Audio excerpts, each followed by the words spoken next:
Good morning, everyone. Welcome to another Saturday morning at the Art Clinic Online. We are so happy this morning to have Tim Tate back, who always gives us a great artist, and today is no exception to the rule. I've known Tim for, I don't know, not since 2007, but for a very long time, and he's one of the incredible artists down at the Washington Glass School, along with Erwin Timmers and Michael Janis. All three of them are incredible people, and if you're into glass, go check out their studio. And if you're into hearing more about glass, all three of those incredible artists have done Art Clinic Online talks for us, which we're so grateful for. But I'm going to pass the torch to Tim, who's going to introduce our artist today, Jun Lee. Hi, everybody. My pleasure to introduce Jun Lee, who I first saw online. And I thought, who is this teaching a class down in Penland? Because I am a lover of handmade work, and this work was spectacular. So I kept seeing it, and finally went down to the Penland auction in 2017, 18. Forgot what that was.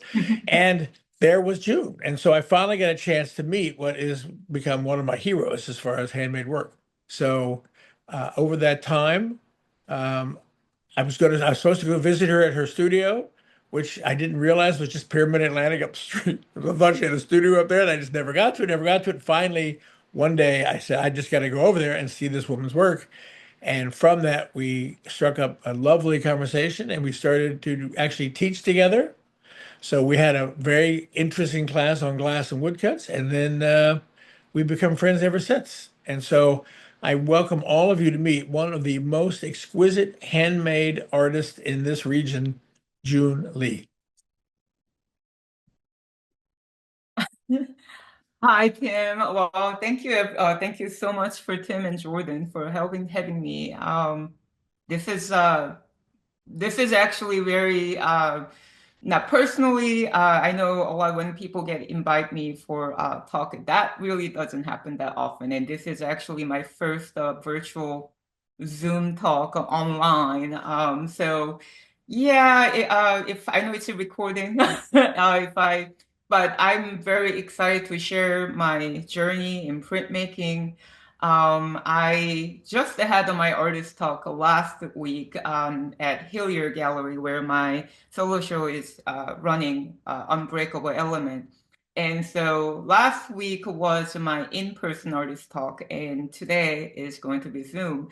But even though I do artist talk, I would like to talk about, I do like to mix, especially like where behind the story, how I get to hear from define myself, identify myself as a printmaker. So yeah, so I'm looking for, I would like to share my work, and here you go. So this is yeah, my logo, my brand that I've been using since 2014 officially, and it's been shaped up and cleaned up, but it was not designed by me. I would like to, the reason that I want to talk about this logo was it was created by my former student that who, it was her, believe it was, she was in junior year undergrad. It was her one of a graphic design logo design project, and the assignment was which make a logo about someone that inspires you. And I don't know why, but she picked me and Rooster as a chick, and so that's how she made a whole, I don't know, she made like a 30 thumbnail design, and there's just several of them that I really liked. And I asked her that if I can use these for my future, my studio logo. And she thought that was a kidding. And I thought that she was wanted to say no. And so she's been becoming my kind of brand. And I would like to share this because even though how people ask me like why this is just such a my big logo for a long time, because this was it. This was how it started from my first journey, like starting as my studio design, what I want to do in my art path. So here you go. And as many of you guys know, I'm the people call me I'm the chicken lady, the woman who makes the chicken print and woodcut. It really all started. People think that I've always been making the rooster, but it was a chick. It was literally started from the chick. It's from the base, my experience from my grad school. I was having a hard time, and along with all my colleagues and friends in my department, it was a very competitive, and we got every work I created was just not, getting the response I was hoping. And it just kind of burned me out. And that I stopped going to the studio. And I just stayed in my dorm until, I don't know, I was just kind of lost. Then one day it was like a winter, it was Michigan, very February, we had a lot of snow, and it was like 1 a.m. And I don't know why, but my childhood memory from Korea. So I'm Korea, like I was grew up in Korea. I came to US when I was 13. But when I was in first grade, there was outside the school, after school, there was vendors, like there was so many vendors selling like toys and treat and live animal, which was chicks. I know a lot of people always ask me like, why chicks? I don't know, but in '88, which was when I was in first grade, the male was dime, 10 cents, and I believe female was quarter, as dollar conversion, as like in '88. And of course, we are not allowed, we are not supposed to buy live animal from the vendor, but it was just so cute and so charming, so kids will keep buying them. But they'll all die in a few days, less than usually. Most of a 90% they die the next day.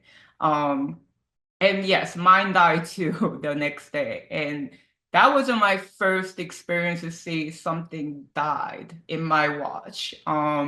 Which was, I had my sister, a year younger than me. We both cried. I got in trouble, which I never got in trouble. That was the chick that I got in trouble. And of course, I didn't learn my lesson, even though I cried and a lot. I bowed a few more times. And it kept died. And by my last chick, it made a week, because everyone told me if your chick survives on 7 days, it'll be strong enough to make it. And mine survived the 7 days. And my sister and I had like little decoration, because our chick is going to be make it to full grown chicken, and it died on the 8th day. And that was it. That really was for me that I will never buy. And even my sister was also stopped. And that memory, I don't know why, that just popped in my head. And I felt like I was a chick in that box, a pack of cute chicks trying to get out of the box.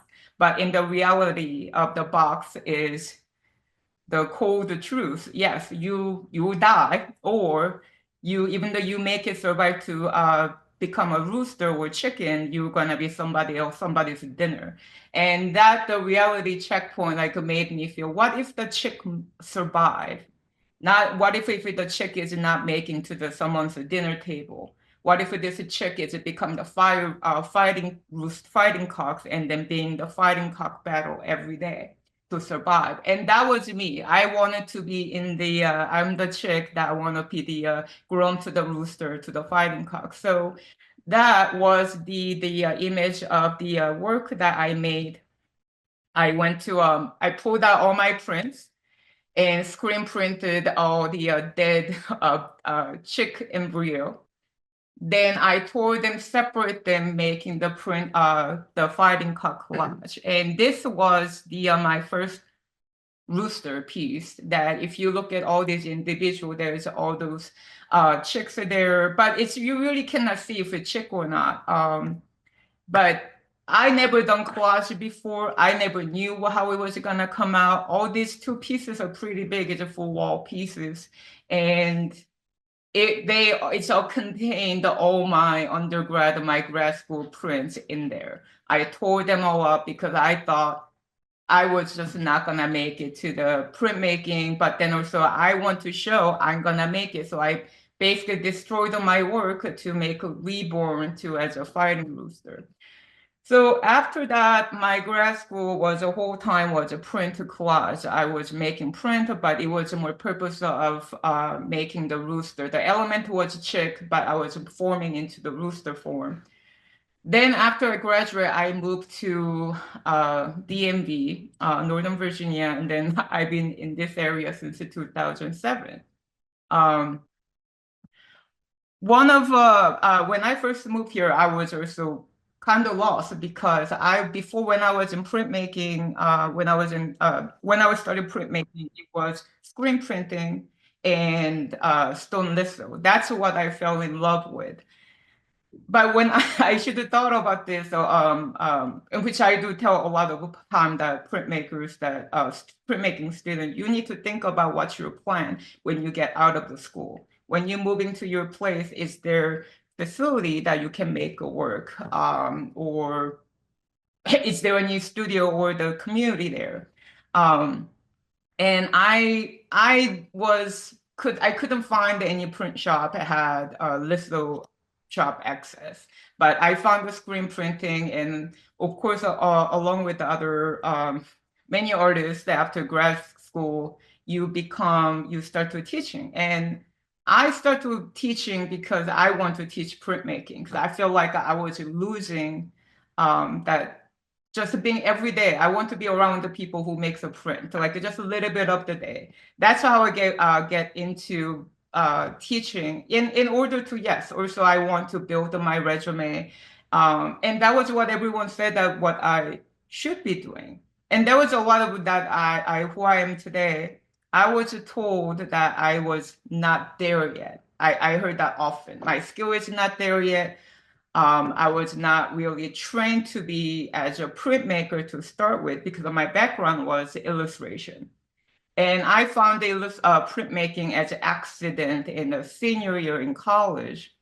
And I actually that's why I went back to school, because I fell in so love with it. I was told this story, like it was a lunatic, my heart came out all the way out, because when I first pulled my litho, I fell in love. I still love printmaking. I still get a little bit teary and choked up when I talk about the time that I was making the work. And a lot of my print that people told me, oh, it's too illustrated, it's too dark. I had a lot of the comment, and that time I said, why people tell me there's just so many, it's illustrated? Because I mean, well, because my background is illustrator, and as an artist, I believe that's why I fell in love with illustration as well, because I believe I'm a storyteller. I believe every artist will have their own story, their journey. That's what I be passionate about. That's what I want to learn about when people influence me. And yes, my one of my colleagues used to he liked to say this. I like to be around the serious people, and I know when he said this, it's a joke, but I do like to be around the people who struggle, but they find way, and that's why, that I have a lot of my own mentor, my own heroes who are not giving up. And so after when I found about when I moved here and I was teaching, just got my printmaking workshop was going well, and I got offered full time. But then I wasn't sure if I went to full time, because I wanted to be just full-time printmaker. Then I found out about the artist I follow, Tom Huck. He's an American printmaker who makes a beautiful detailed woodcut. And I actually found his work accidentally when I was an illustration major. I was a sophomore, and I had to write a paper about living illustrator in America. And I just found that as like my research, his work I was not researching about Tom Huck.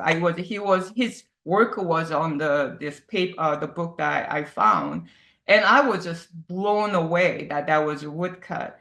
And then I just kept following him. And then after that, when I found out he was like offering woodcut boot camp.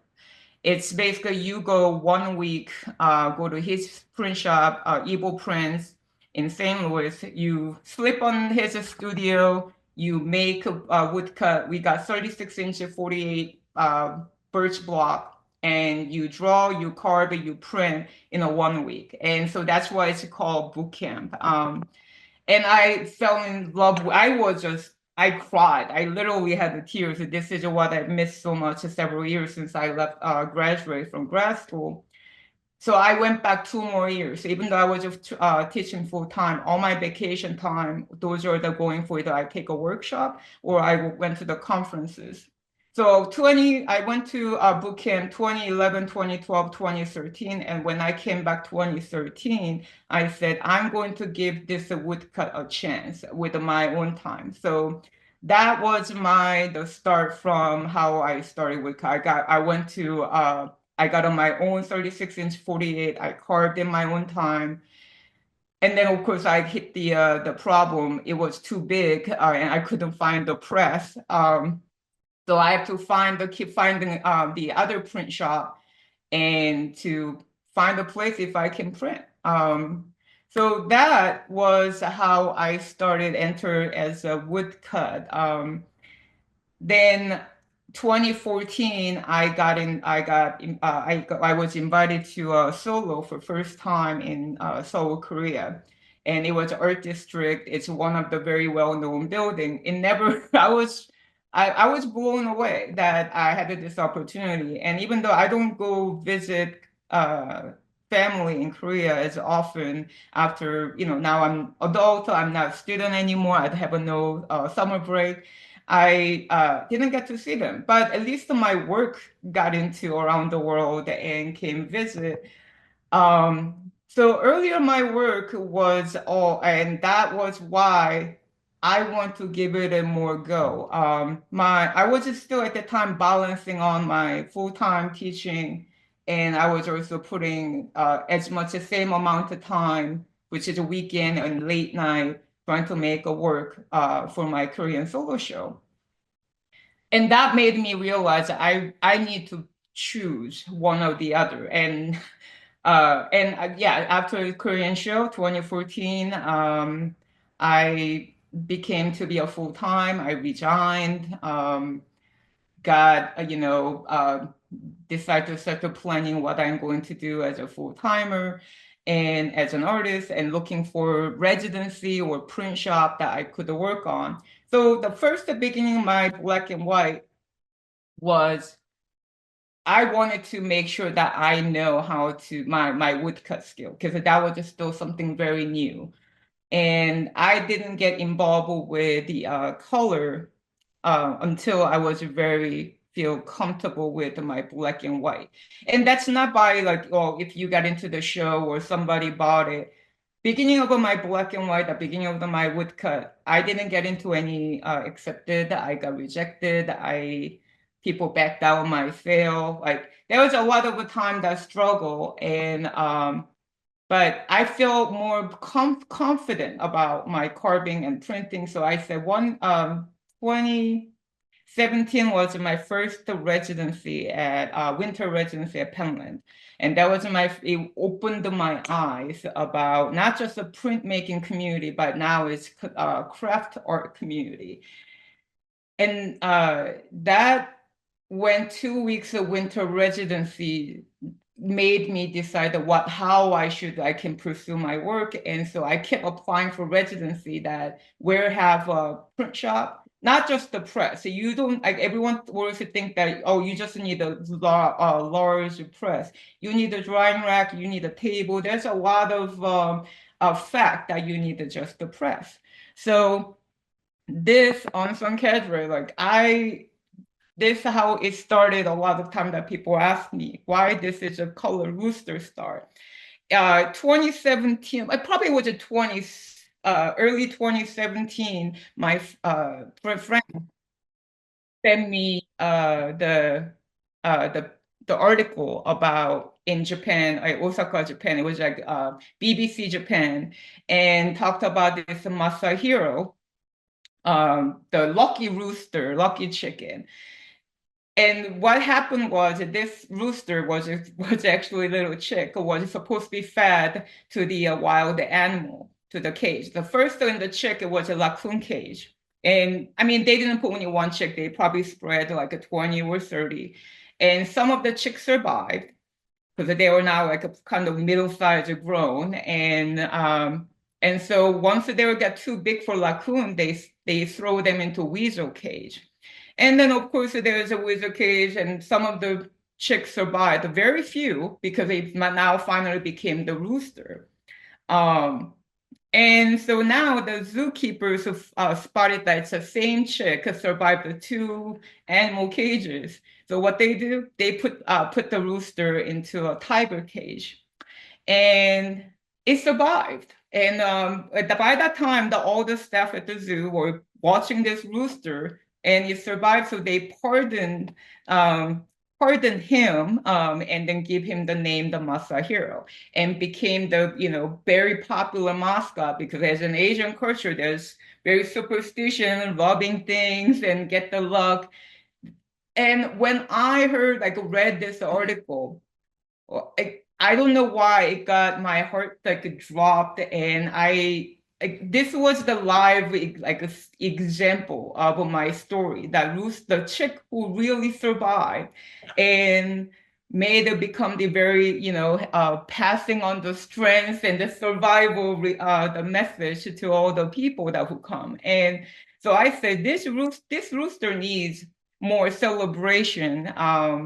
And that I was in the 2017, I had my Denver Fellowship at Pyramid Atlantic. This was my first working at Pyramid, and this is the first chief. This was that based on the Masahiro, and when the chief, the title was because they gave him the honorable chief title for the day, and because they want to celebrate for Masahiro. So I said he deserved more than they. So I wanted to make the praise his victory and survival.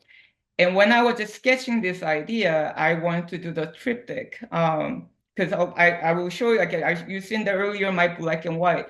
I love number 3. It's bestseller 3. I love when I work on the work, I always have I like to work on the triptych is because I still have a story to tell. And when I was illustrator, when I was even kid, when I read a book, I want to know what's happening the next. I want to follow the story of the stories. So, and also give you the reason not giving up. Whenever I was working on it, yes, I cannot quit until I finish this series. So it gives me a motivation, gives me the reason that why I keep continue.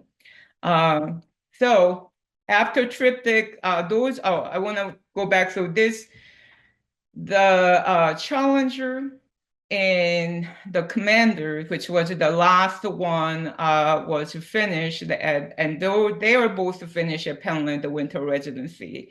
And I applied that residency so I could finish this series. And people ask me a lot, so what if you didn't get into residency? I don't know. I didn't think about that option. I really didn't. Now I think of it, wow, that was very brave and some dumb, because there was no other choice. If I didn't get in, I was gonna go to a different place. I will find a way to make a print.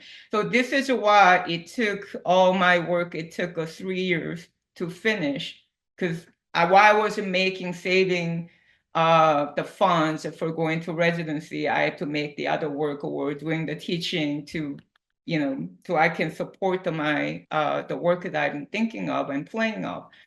And that Unsung Cadre, the triptych, had a very good response, which I was very grateful. And I was invited by Susan Goldman, Lily Press from Rockville, Maryland. She always says, she been always ask me, I want to make a print with you one day. I want to make a rooster print one day. And when she invited me 2019, no, that was really special.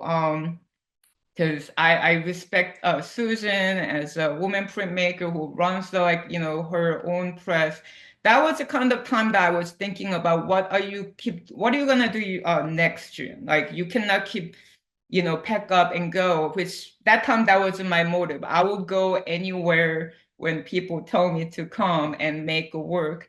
But after watching Susan in having her studio set up and having people work with her and making her work, really made me thought about having my own place, my own shop, my own space. In 2019, when I finished the work with the print with Susan, that was actually New Year's Eve. We editioned it while on the New Year's Eve. And then the next day I drove to Penland for my winter residency, 2020 winter residency. And this is when you all know that there's a news coming from Asia that coronavirus was happening. And I was just start to getting from my family from Korea that they're worried about US or what is happening. So there was a very uncertainty when I was making the Whisper and Wait. And this is the first one that I've been keep going with the rooster. And this was just something I really want to had the images that I want to talk about. I don't always do only rooster. It's the animal that I choose is the common ideas of what people think is weakest. As a first of all, bunny, like rabbit, people always think it's a cute character, but when they can attack their own, they can attack, they can kill when they got threatened. Same as I do like to use a lot of the animal that I learned from folktale, from children book story. There's a lot of this. We mask them. They're the cuteness, the softness is just something somehow it's a weakness, but I don't see that way. So I use the animal that when a lot of them is the story, a lot of that fellowship, because I also know that I would not be here today and having talk about this if I didn't have my fellow colleagues who helped me. And they are my competitor too. We are all struggling. We are trying to drive, and we encourage each other. We push each other. And I really believe that, we want the same thing. I know, it's not just all printmakers, it's all artists that we all want to share our story. And this, the last two, Bunny and the 100 Days of Prayer, it's personally, this is why that I'm very connected to, because it's the being around is supported by the people you're around, that last three images. Especially the 100 Days of Prayer, I would like to a little bit talk about this. This actually took me almost 2 years. It's not because it was a large, it is a big walk, but I had the loss of my print partner while I was working with this. This was my last project I worked with him. We planned it together. That he worked his own, I worked mine. And after he passed sudden, I couldn't work on this anymore. So it was kind of a set, untouched. Then it was haunting me. And even though I was planning to do this as a color, I started carving it as a black and white because I just want to be finished and just print it and put it away. And of course, I think the day after I regretted my decision. But this is why I love about, why I'm so obsessed with the medium as a woodcut, because I already made a choice. The block is already carved as a black and white. I cannot go back to carve it as a planet as a color I originally planned. So I embraced it. I accepted it, that what I made the cut. And I redesigned the color layer, and I finished it last summer in August. So the story is based on the Korean the folk tale. Well, it's not really folk tale; it's a legend how Korea was born.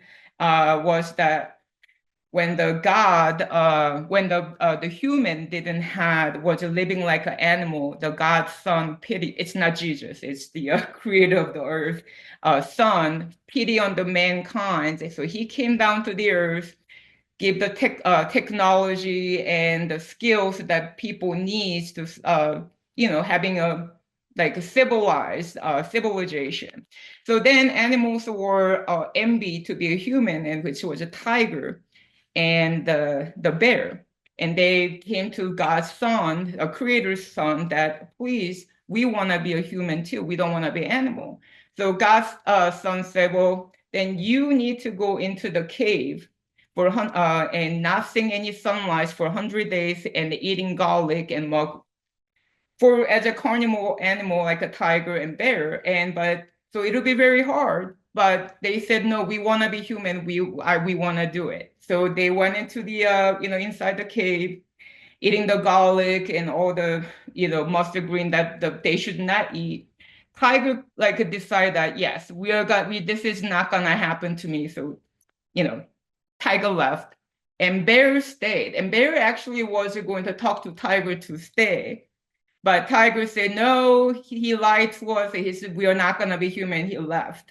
And that was fine. But then Tiger kept come back to telling Bear to give up and come out of the cave. But Bear stayed in 100 days. And when Bear thought that he was going to finally die, it transformed to a beautiful woman. And she married to the godson took the bear woman as his wife, and their firstborn son is the founder of Korea. That story always made me you hear this story when you're very little from Korea, how Korea was founded, and that's and that the time that you're in cave, that space, that's why a lot of you see my work that it's like inside the forest or inside the cave for that reason. So I was moving into as the strong, the common, the fellowship, the community. And then time fast forward, and we are here in last year 2025. I believe I can say honestly impacted everyone or world. And as a country goes, I'm devastated. I'm still devastated, and I've been going out and been protesting, but I never really made as like a print to go. I made a sign to going, but I never made a print. If somebody asked me, when did you really start to making these signs to go? And yes, when the National Guard occupied the DC. And that really was it's very personal to me, also everyone, but it impacted me a lot because, like I said, I'm from Korea. I heard from the history about when that government sent a military to the city, what can lead to happen. And that I'm a history maniac. I always love that how people can change, like a revolution. There's the resistance during the wartime. I was amazed the power of the people can change. It's not just the Korean history. I mean, if you look at European America, it's the people who made the change, not the certain type of people. So that was when I pulled out one of my block and started carving. And then after I brought started going to protest, that people noticed me. But the main thing that I started to more distribute was when I was going to protest, it was during the weekday too, because now I'm living DC. Whenever I see the pop-up, if I can make a time, I go.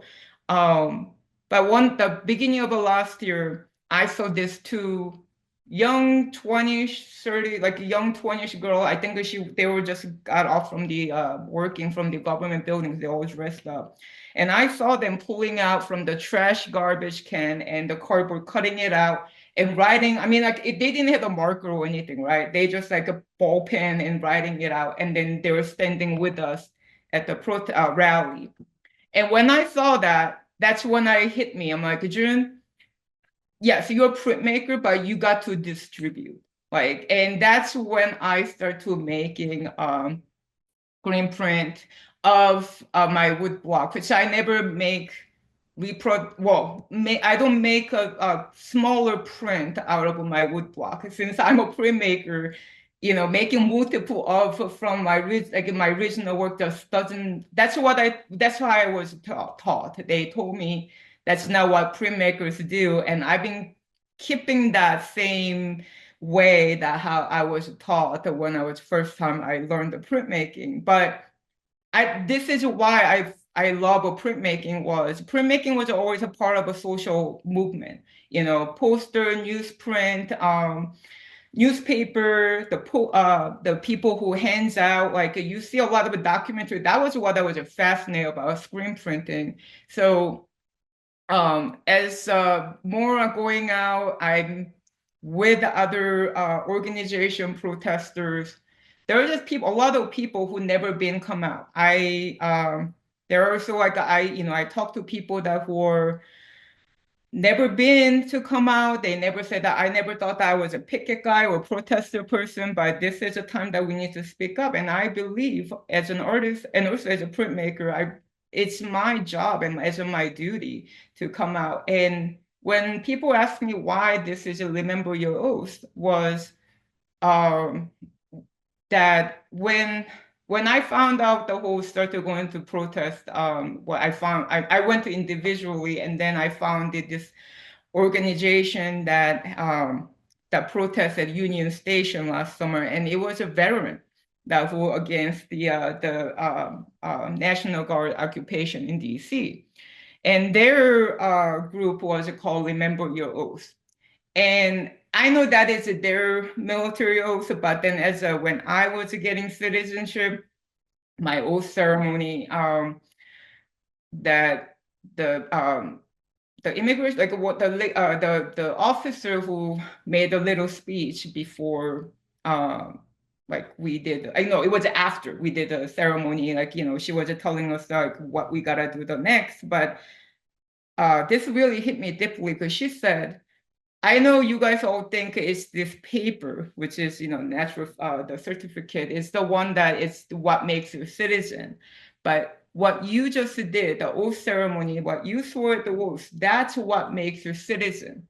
There's some people, when we just, some people couldn't really fully read the English or like they had a translator, but what we did in that room, standing and we swore the oath, so that makes a citizen. And when I heard that, and she said, it's not the paper, that's the oath that made you citizen.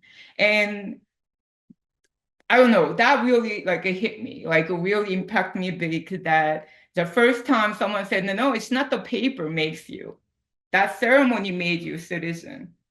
And now if I say that to people now, I know we are kind of a very different time that we are living in, that it's the documentation is more important, but that's why I had to make the next one, Remember Your Oath. And I also met lawyers who also they swore the oath and trying to help the community. So this is the one of my last two pieces that I'm going to introduce to. So as I explained to you about my Masahiro, how we started a whole competition with a rooster and survived the tiger cage. I really wanted to have a need to have the strength of I had to remind myself what it all began. And I wanted to make the piece of the Masahiro as a rooster, and there's a tiger. The world is coming together, and yes, so that's why the tiger one is no quarter given, and as a rooster, as me, and also among, I believe, all of you and all the people that I know that who are speaking up their voices, and so this is also my self-portrait and also dedication of the strengths we have that reminded me of, yes, like I can do this. I'm a lot more powerful, have a strength and power than that I think I have, So this is my the latest piece, wrap up in 2025. I purposefully scheduled this for that because I wanted to wrap my 2025 with a little bit of a sprinkle of a luck and good, that strength that I can move forward in 2026. So yeah, and I just want to show you the quick medium that we are carving, because this is also a lot of a process that people do ask. And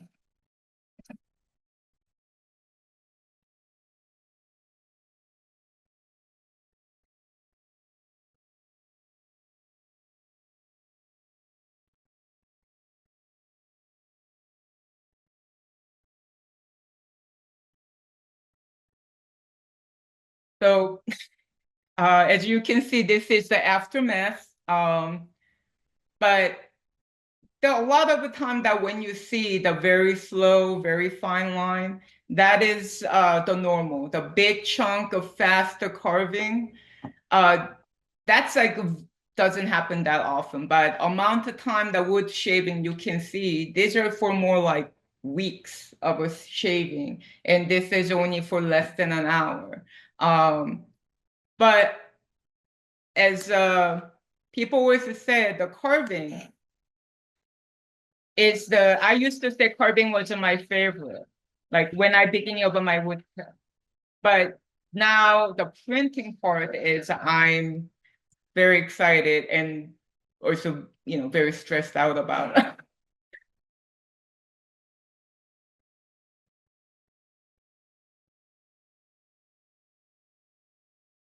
Jun, how do you or how does the process differ from, traditional, woodblock UPOE or something like along those lines?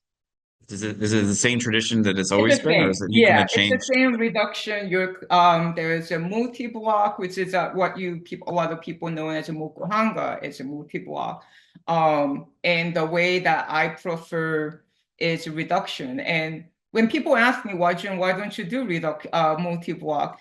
The reason I didn't, or I couldn't, because I didn't have a space to put multi-block since I work such a large, and the financial reason, because I just starting as a printmaker and money was tight. I couldn't buy that size of a block of multiple.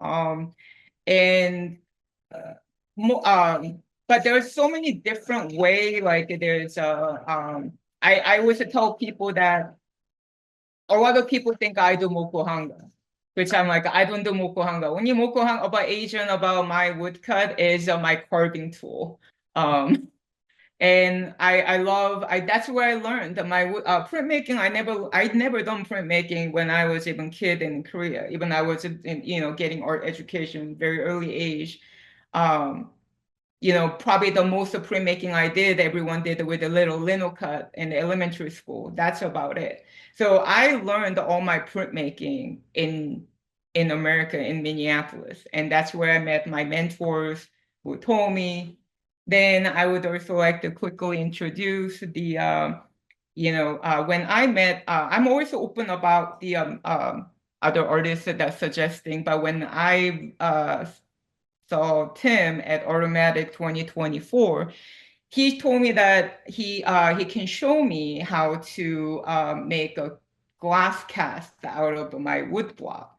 And when he told me, I thought that he was kidding, or I didn't know what he was told me, like, but he insists, come to Washington Glass, I will show you. So he taught me the way to make these the dry plaster casting method.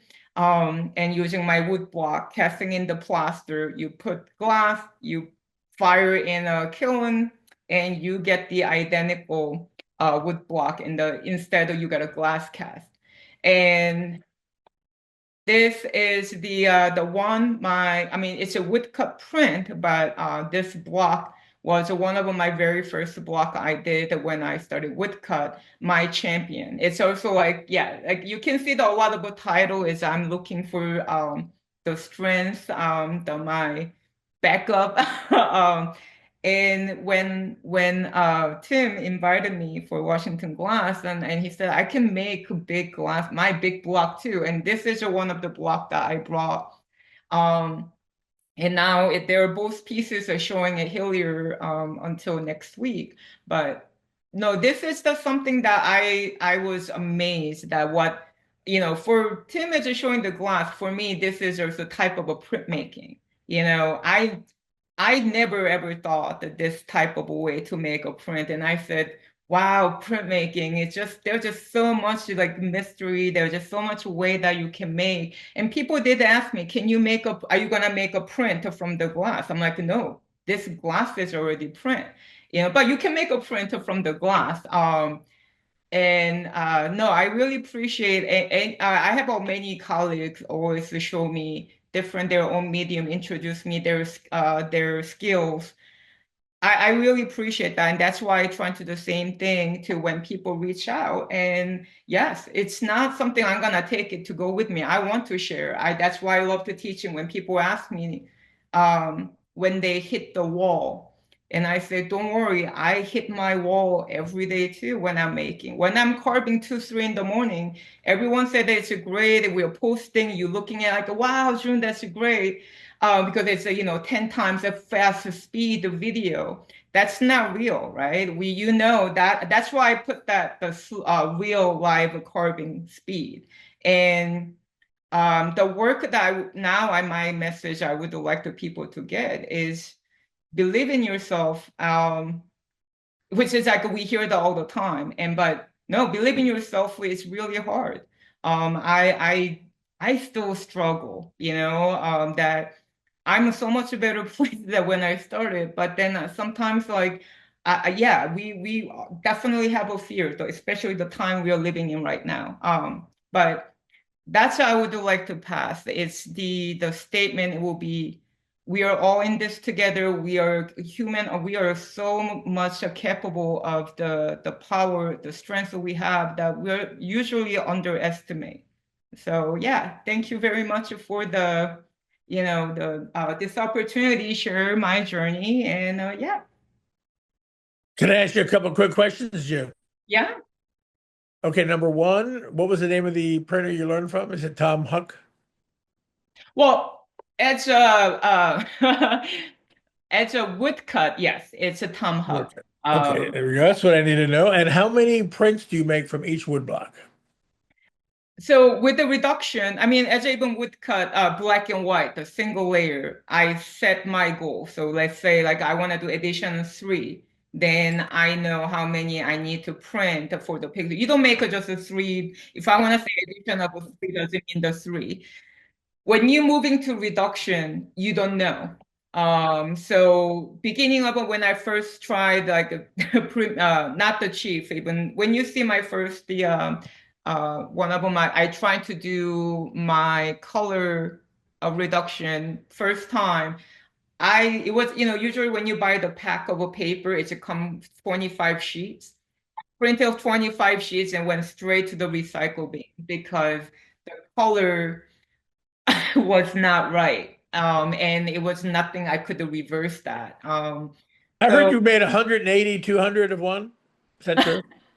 But if you making now, if I'm making have a goal, I will have on the succeed rate will be about 60 to 70. Means if I make 10, if I put 10 sheet, I expect to getting about addition of 5 and 6 like that. And now I'm trying to do more or less. I'm like I said, I talked about 3. I've been very obsessed with the number 3, especially. And so I was more trying to keep it at the addition of the 3. So that's what the tiger, that no quarter given and no turning back. My latest one, that's why addition of the 3. I planned it that way. And I know people like, oh, but you're a printmaker, you should make more. But it's not about the multiple. It is important to how to distribute, but for me, it's the process, the how it comes out. Yeah.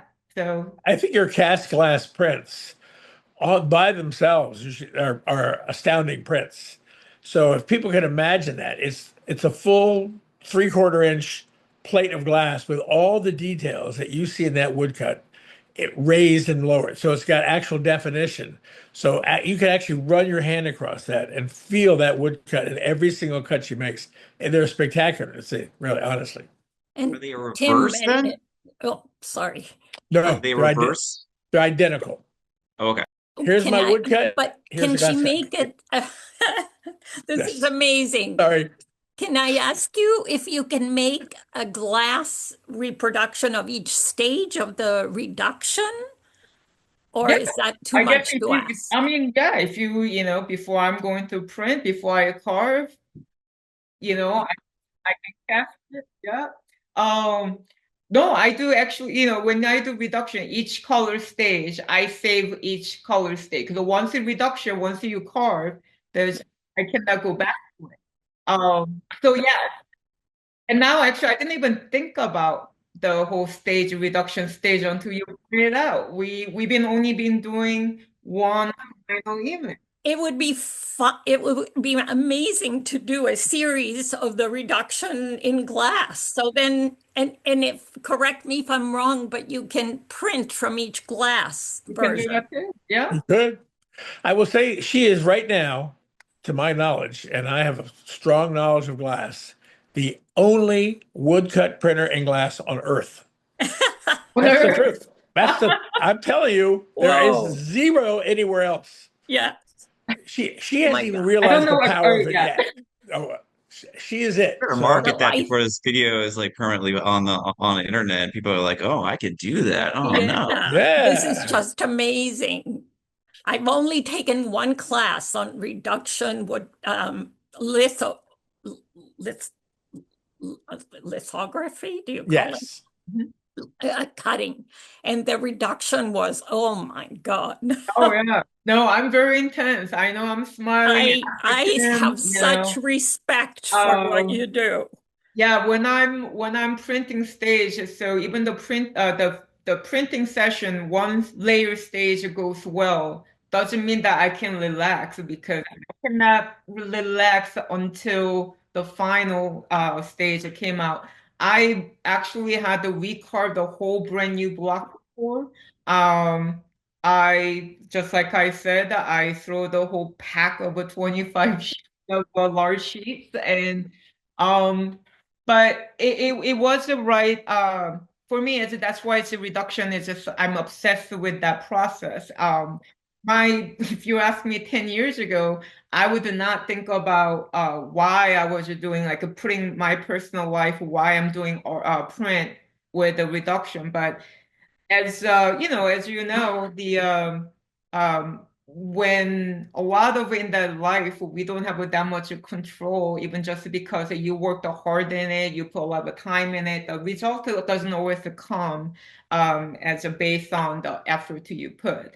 But as a reduction, well, as a relief, as a lino cut or wood cut, if I stop like carving today.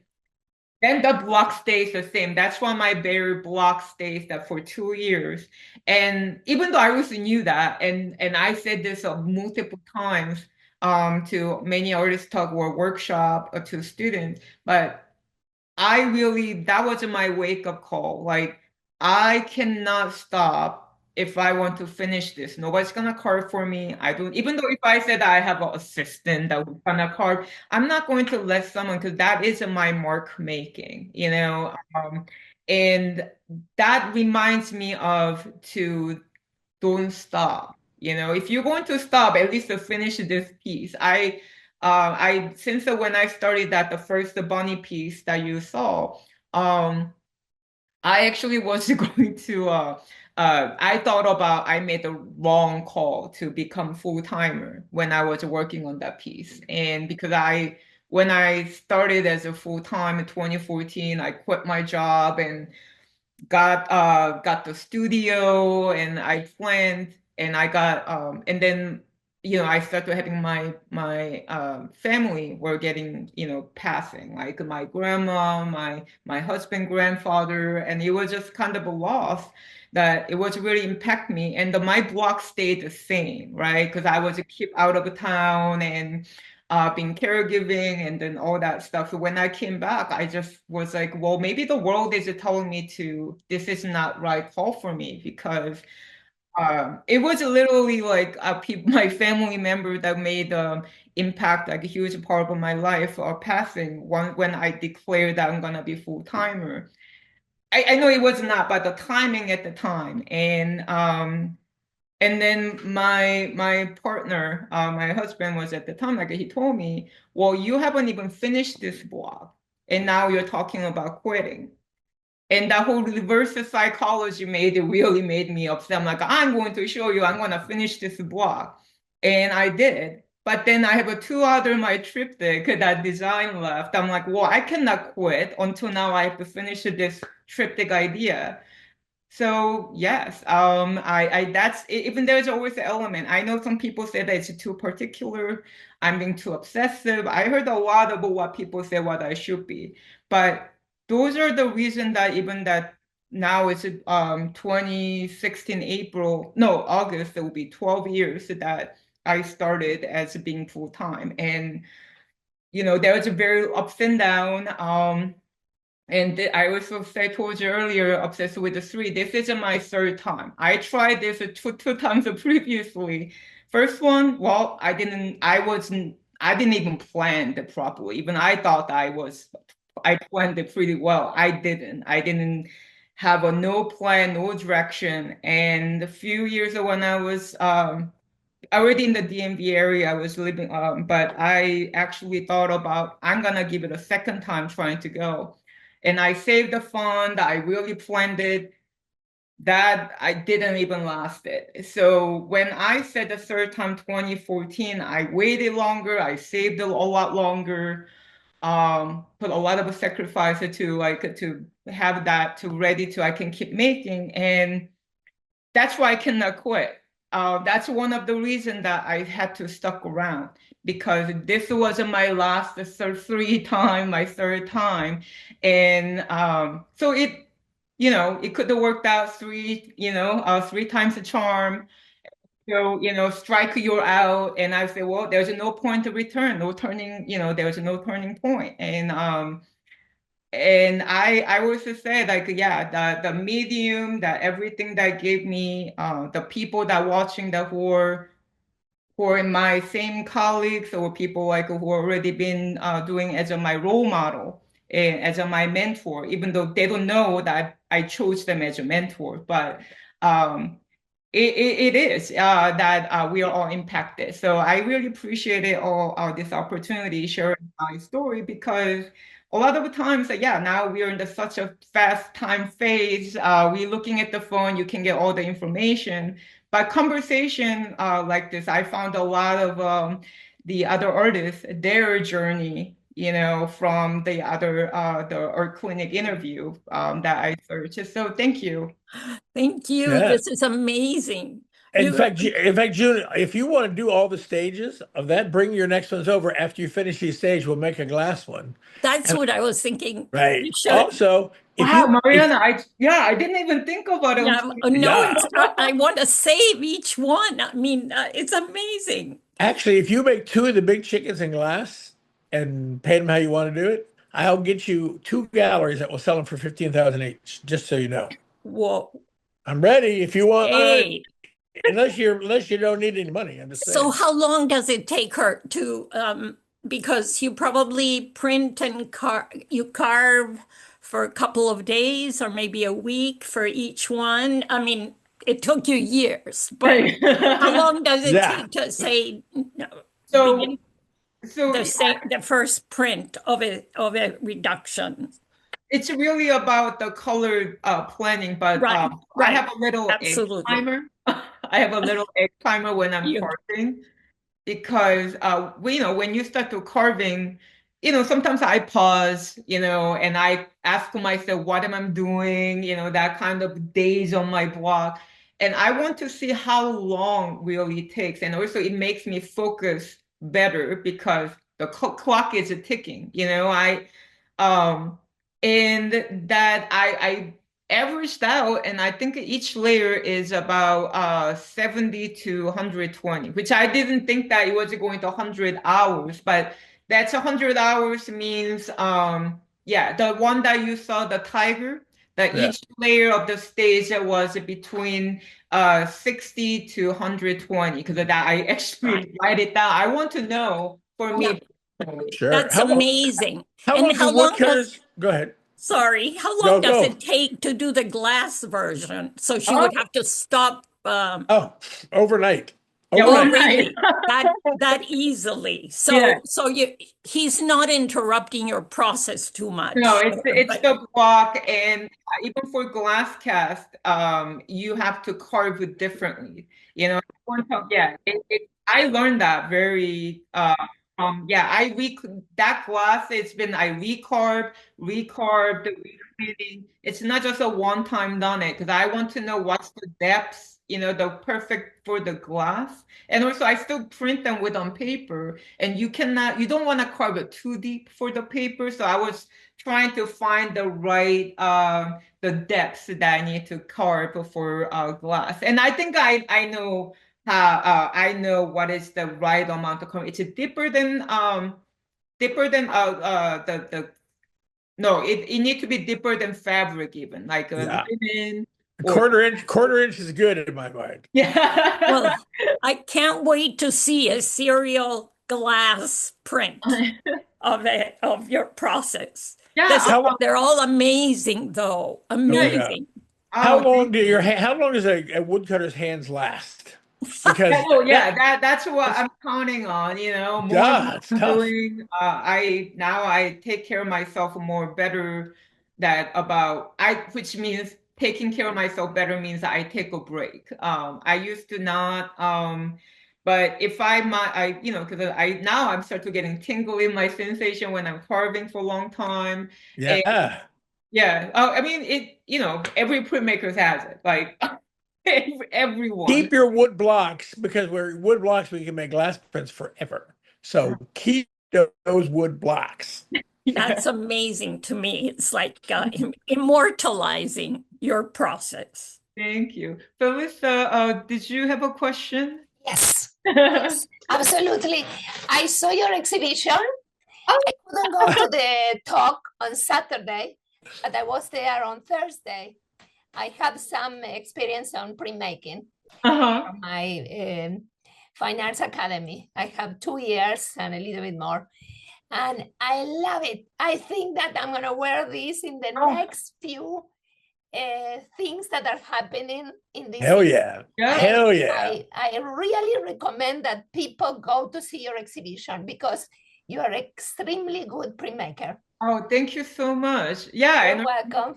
Yeah, if you want to see the I'm glass glad that pad, it's there. I couldn't go Saturday, so I said, this is my opportunity. Oh, yeah. So everybody has to have this. Yeah. Thank you, Felissa. Thank you. And also, you have to start making them for the other communities. Oh, yeah. Yeah. Wow. Well, thank you guys. Oh, there's one more question before we end our day today. So, Keith, you want to give us a couple questions? Hi, June. This is Keith Palmer here. Oh, yes. And I thank you for sharing your experience. And I can empathize. I live in a small apartment in DC, and though my passion is actually screen printing, I didn't have the space. So I took up some woodcuts that I can do at my tiny kitchen counter. Yep. Took a class through the Smithsonian. But I'm curious about your press. I don't have a press. I still use the back of a kitchen spoon. I gotta think that a press is a game changer. And would you agree that you need to spend money in a very nice press? Yes, you do. I mean, I really have to say, it took me basically when I started 2014, I opened a bank account, and that's that press right there. So I purchased it I ordered it last year, February 3rd. Yes. And then I didn't tell anyone. I just pressed the button. I told my husband when he came home from office, and I said, I did it. And he was like, did what? I'm like, I pressed the purchase button. And I know people told me a lot when I was looking for press. People told me, oh, you should not buy a brand new one. You should get a used one. And it really doesn't matter what is you need. But it doesn't really have a game changer having your own equipment, your own studio. For first of all, like I said, I've been always going to other studio, have to travel to make my work, right? But last year, that when I had it, so the press I ordered in February 3rd, it was delivered in April 29th. So it took 12 weeks to custom build and drive from Albuquerque to deliver to DC. And but when it came from April 29th, so from May till last year, December 31st, I produced a lot of work. And the protest of 3DC and Remember Your Oath, I would not be able to produce that if I didn't have a home studio and my own equipment. And that freedom really made it worse than that weight. And I always tell people, like, people always tell you something, oh, you should get cheaper one, or you should get this and that. That's not what, if you want to get, for me I was always open. Whichever comes first, I will get, and I'll be ready for it. And,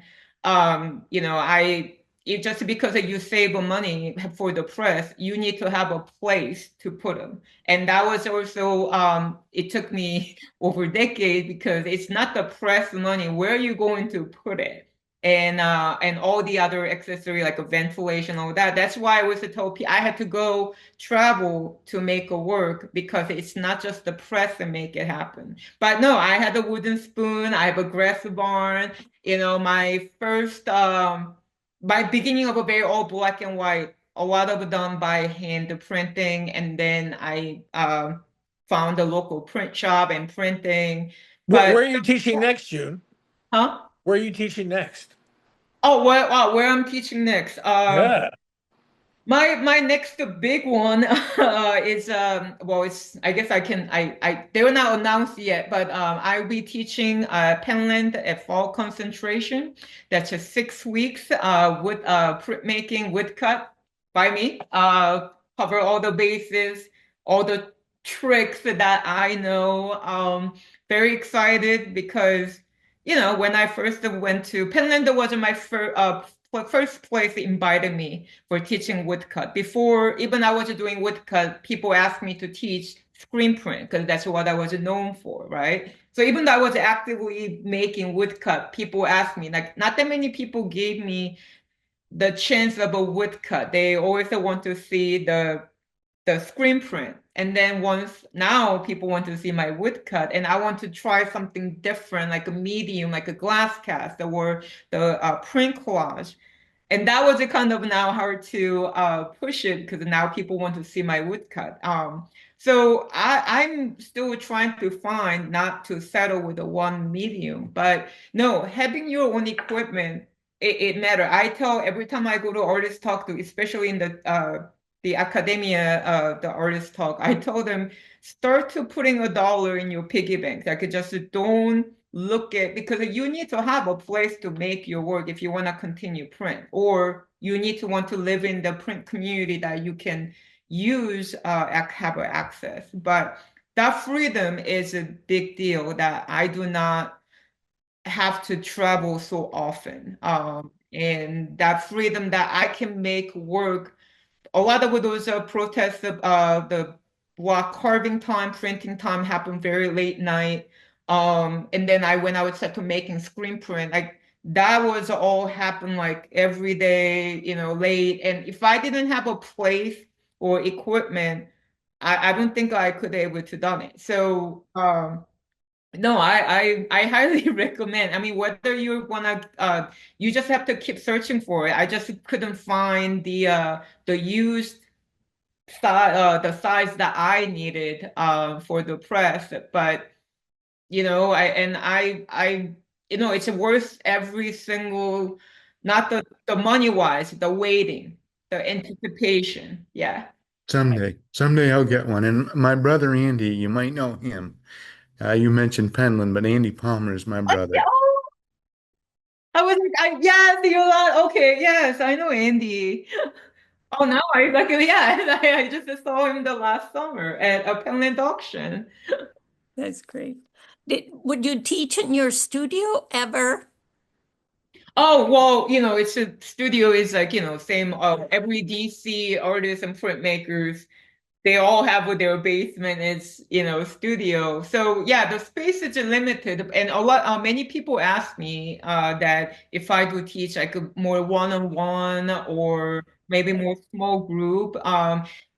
Yes, that was actually one of my goal. And then 2025 happened. So I'm putting on the pause for now. But that's what I put on hold on my really the studio marketing or the work that I want to. She can always teach in the washing glass course. Oh, Anytime she great. knows it. So she wants a place to teach it. We Uh, only do a workshop with it. Wonderful. Yeah. Yeah. No, Glass I mean, people already I do was, welding, so yeah, no, the glass, Right. I taught the Washington Glass school that I still explain to people about what the glass cast from my wood block. And the second time when we offered, it was a lot more interest because now people send the sample, which is that's what Tim told me. Because I'm like, once you have a one per like a keep more small group, and then there'll be more second group follow and third group follow. And I can sell 2 giant chickens to 2 different galleries right away. Oh, wow. What a business well, deal. you will have to change the school name eventually, Tim, to be the Washington Glass and Welding and Video and Action Figure Reassemblage and Printmaking all at the I, same time studio school. we realized by calling it washing glass, we were limiting ourselves. Within Yeah, 3 months of opening it, we thought, why did we call it that? But here we are.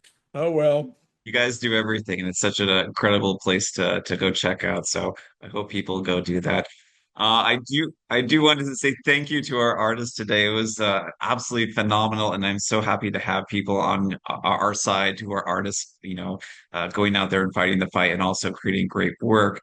I do want to say that we do have Jackie Hoisted coming up next, and Jackie Hoisted is one of the co-founders of Art Watch, which is a DC art activism group too. So she deals with mushrooms rather than chickens, but check her out in 2 weeks.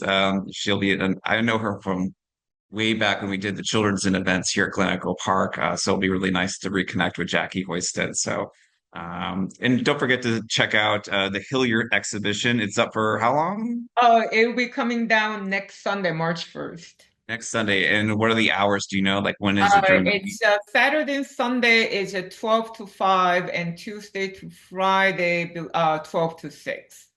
12 to 6. So Perfect. Thank Monday you is so the much. only day they close. Yeah. Month. Yeah. It's like the one day I have off. Thank you again, June, and thank you, Tim, for bringing this incredible artist to our community. And thanks, everyone. We'll see you in 2 weeks. Thank you. Great. Thank you so much. Bye, Will you folks. put in your website where you teach next? Yeah, Is there no, a link? yeah, it's whenever all they update the info, it'll be on my Instagram too. Oh, Instagram. Yeah. Okay. Thank you. This was great. Oh, thank you so much. Bye, Really great. June. Bye. Bye, everyone. Great weekend.